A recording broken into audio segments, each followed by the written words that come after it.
এবারের এশিয়া কাপে সবচেয়ে আলোচিত দলের নাম পাকিস্তান। বিভিন্ন কারণে প্রায় প্রতিটি ম্যাচের আগে পরে আলোচনায় উঠে এসেছে দলটি। বুধবার সংযুক্ত আরব আমিরাতের বিপক্ষে পাকিস্তানের ম্যাচটাও শুরু হয়েছিল নির্ধারিত সময়ের চেয়ে 1 ঘন্টা পরে।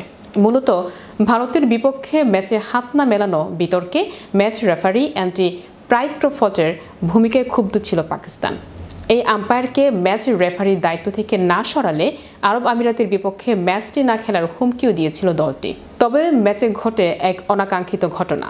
ম্যাচ রেফারি প্রাইক্রোফটকে সরাতে না পারলেও মাঠের আম্পায়ারকে ঠিকই সরিয়ে দিয়েছে পাকিস্তান। আরব আমিরাতের ইনিংসের 6ষ্ঠ ওভারে ঘটনাটি ঘটে।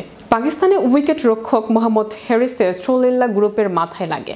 ওভারে 5ম বল শেষে উইকেট রক্ষক হ্যারিস বোলার সাইম আইয়ুবের কাছে বলটা ছুঁড়ে মারেন, কিন্তু লক্ষ্য ঠিক ছিল না। হ্যারিসের সোজা গিয়ে পলিয়া গ্রুপের বা কানের পেছনে লাগে।